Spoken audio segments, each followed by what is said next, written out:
Bismillahirrahmanirrahim. Assalamu alaikum, bonjour à tous et bienvenue à cette présentation du cours Protection des installations électriques dans son premier chapitre intitulé Les installations électriques.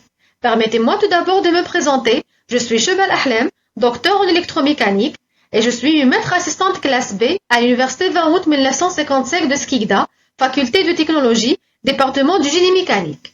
Et je suis ravie de vous guider à travers ce module essentiel pour la sécurité et la performance des installations électriques. Nous allons aborder plusieurs points clés aujourd'hui.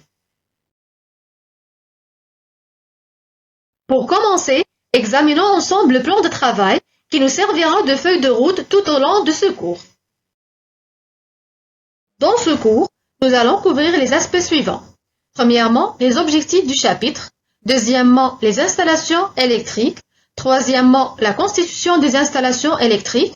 Et finalement, les conditions de fonctionnement des installations électriques. Ce plan nous permettra de structurer notre apprentissage de manière claire et efficace. Maintenant, passons aux objectifs du chapitre pour bien cadrer ce que vous allez apprendre.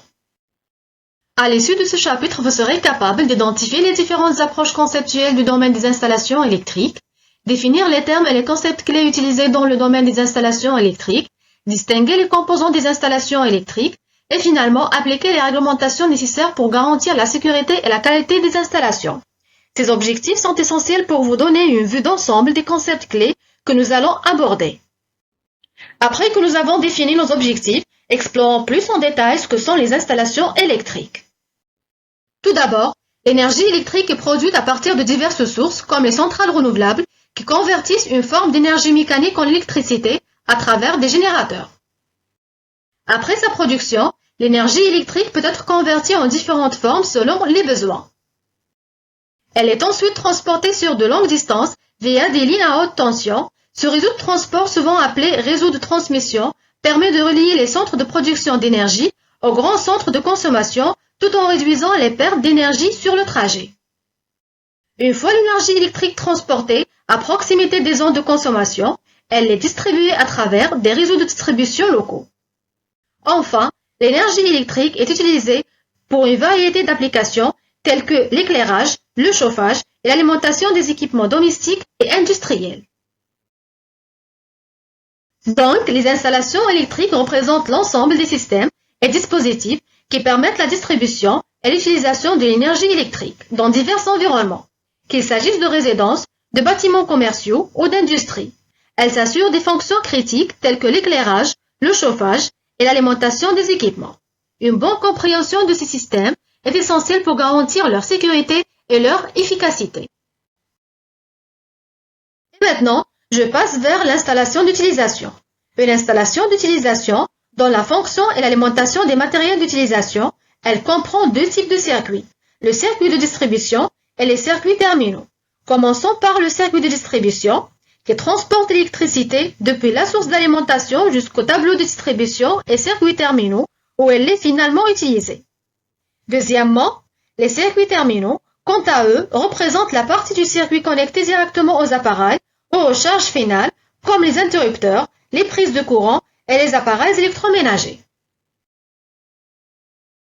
Après la présentation des installations électriques, nous voyons comment elles sont constituées.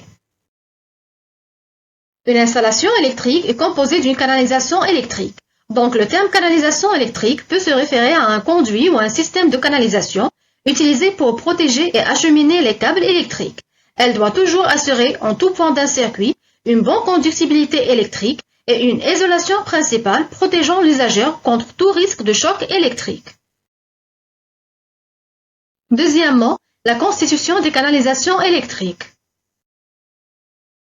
Donc, la canalisation électrique est un système composé de conducteurs isolés, souvent en cuivre ou aluminium, enveloppés d'une couche isolante pour assurer la sécurité. Ces conducteurs sont protégés par des conduits, offrant une protection supplémentaire contre les risques mécaniques ou électriques.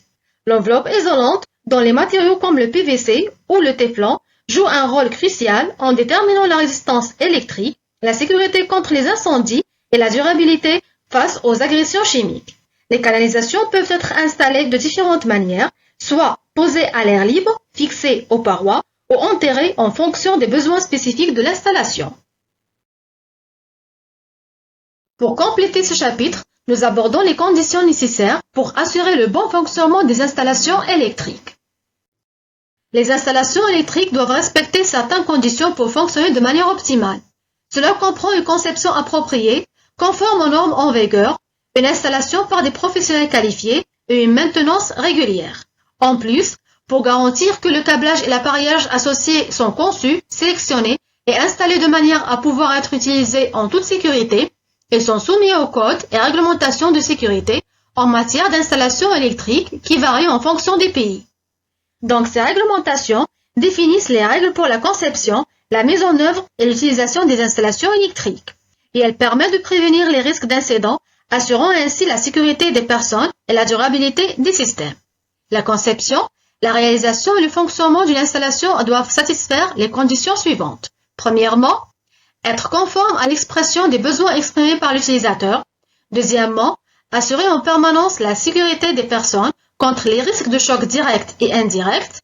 Troisièmement, conserver en bon état le matériel en le protégeant contre les agents extérieurs, les chocs mécaniques et les effets des surintensités. Et finalement, éviter une perturbation générale sur le réseau de distribution dans le cas d'un dérangement localisé. Et pour assurer la sécurité des équipements et des personnes, il est essentiel de prendre en compte la capacité, la charge, la distribution, la mise à la terre et d'autres facteurs techniques lors de la planification d'une installation électrique pour qu'elle fonctionne de manière fiable et en toute sécurité. En plus, dans une installation domestique, tous les appareils sont penchés en dérivation entre la phase et le neutre.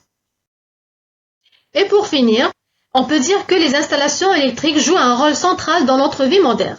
Mais il est crucial de respecter des normes strictes et de rester à jour avec les technologies émergentes pour assurer leur efficacité, leur sécurité et leur durabilité à long terme. Et pour résumer, ce chapitre nous a permis de comprendre les installations électriques, leur constitution et les conditions de leur bon fonctionnement. Ces connaissances sont essentielles pour assurer la protection des installations électriques et prévenir les risques électriques. Merci d'avoir suivi cette présentation et ces explications. Je vous invite à passer au chapitre suivant où nous continuons à développer ces concepts.